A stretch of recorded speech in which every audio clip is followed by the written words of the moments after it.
মেঘনার ভয়াল গ্রাসে মানচিত্র থেকে হারিয়ে যেতে বসেছে ভোলার ৩০ বছরের পুরনো বিচ্ছিন্ন জনপদ মাঝের চর।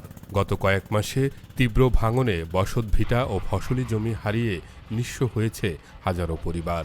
চোখের সামনে নিজেদের শেষ সম্বলটুকু বিলীন হতে দেখে দিশেহারা চরবাসী তাকিয়ে আছেন অনিশ্চিত ভবিষ্যতের দিকে।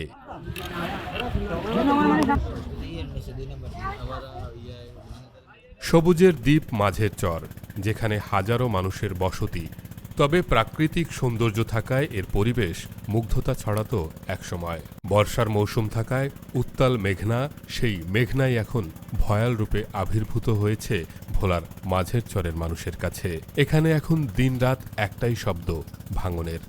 মেঘনার তীব্র স্রোত আর বিশাল বিশাল ঢেউ যেন রাক্ষসের মতো গিলে খাচ্ছে চরের মাটি, ঘরবাড়ি আর মানুষের স্বপ্ন। গত কয়েক মাসে নদীগর্ভে বিলীন হয়ে গেছে শতাধিক বসতবাড়ি, সরকারি আশ্রয়ণ প্রকল্প, প্রাথমিক বিদ্যালয়, মসজিদ এবং একরে একরে ফসলি জমি। ভাঙন আতঙ্কে যারা পারছেন তারা ঘরবাড়ি ভেঙে নিচ্ছেন নিরাপদ আশ্রয়ের খোঁজে। কিন্তু এই আশ্রয় বা মিলবে কোথায়? ঘরবাড়ি নিয়ে দেখা গেছে অসহায়ের মতন এক জায়গায় কইরার থাকবো। আমরা এই মাঝের চরে আগে প্রায় ২০-২৫ বছর আমরা এই মাঝের চরে ছিলাম, কিন্তু এখন নদী ভাঙার কারণে আমরা এই দিক থেকে আমাদের অনেক ক্ষতিগ্রস্ত হয়েছে। আমাদের এখন থাকার মতো কোনো জায়গা নেই। নদী আমাদের সব নিয়ে গেছে। আমরা সমস্যা আছি, দেখেন নদীতে আমাকে কাছে আই পড়ছে। এখন আমাকে তো গদ্দুর বাঙ্গিয়া কোন রকম আমরা স্থানীয় আছি। এখন এরকম ভয় চলতে আছে যে নদী রাইতেও আমাকে ঘর আয়া বাঙ্গিয়া নিতে পারে। এক্সট্রিম মশার কয়েল প্ল্যান্ট ফাইবার দিয়ে তৈরি, ডেঙ্গু, চিকুনগুনিয়া বাহি সহ যে কোনো মশার বিরুদ্ধে দেয় এক্সট্রিম সুরক্ষা। শুধু বসত ভিটা নয়, ভাঙনের করাল গ্রাসে হারিয়ে যাচ্ছে এই চরের মানুষের জীবিকার উৎস। কৃষি নির্ভর এই অঞ্চলের ফসলি জমি নদীতে চলে যাওয়ায় বন্ধ হয়ে গেছে আয়ের পথ।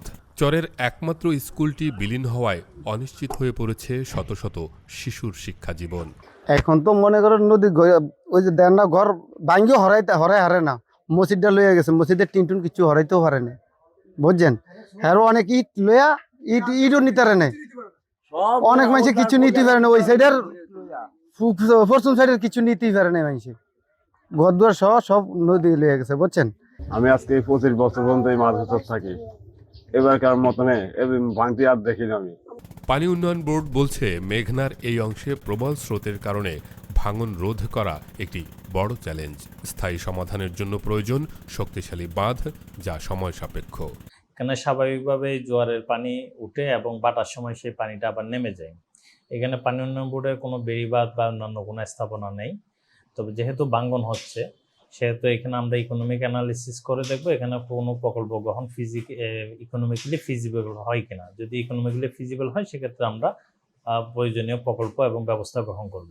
তবে বিশেষজ্ঞরা বলছেন, জলবায়ু পরিবর্তনের প্রভাব মোকাবেলায় টেকসই নদী ব্যবস্থাপনা ছাড়া এই ধরনের বিপর্যয় ঠেকানো সম্ভব নয়।